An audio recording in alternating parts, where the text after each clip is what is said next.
नमस्कार दोस्तों। हर साल आश्विन माह के कृष्ण पक्ष की अष्टमी तिथि पर ज्योतिया का व्रत रखा जाता है।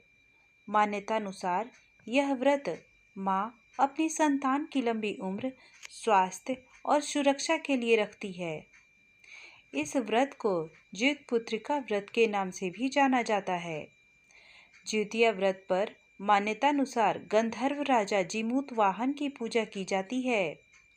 बिहार, उत्तर प्रदेश और झारखंड में अधिकतर यह व्रत रखा जाता है। ऐसे में जानिए इस साल किस दिन पड़ रहा है ज्योतिया का व्रत और किस तरह से पूजा की जा सकती है संपन्न। सबसे पहले बात करते हैं कब है ज्योतिया का व्रत। आश्विन माह के कृष्ण पक्ष की अष्टमी तिथि 24 सितंबर दिन मंगलवार दोपहर 12:38 पर शुरू हो रही है और इस तिथि का समापन अगले दिन 25 सितंबर बुधवार को दोपहर 12:10 पर हो जाएगा। ऐसे में उदया तिथि के चलते 25 सितंबर बुधवार के दिन ज्योतिया का व्रत रखा जाएगा और ज्योतिया व्रत की पूजा की जाएगी। इस दिन महिलाएं निर्जला व्रत रखती हैं। चलिए अब जान लेते हैं ज्योतिया व्रत की पूजा का शुभ मुहूर्त।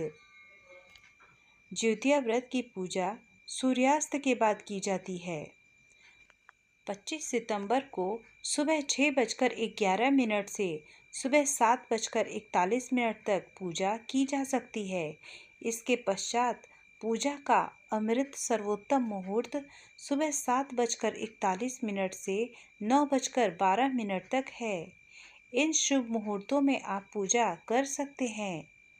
चलिए अब जान लेते हैं ज्योतिया व्रत की पूजा विधि। सुबह स्नान के पश्चात भगवान जीमूतवाहन का ध्यान करके व्रत का संकल्प किया जाता है। भगवान सूर्य नारायण की प्रतिमा को स्नान कराया जाता है।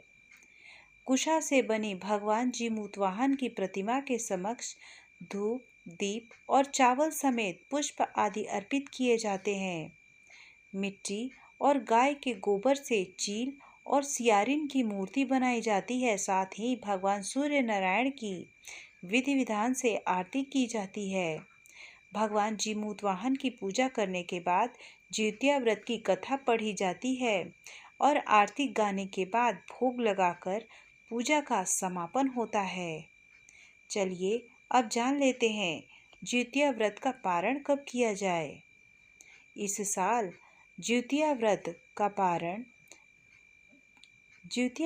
पारण अगले दिन किया जाता है।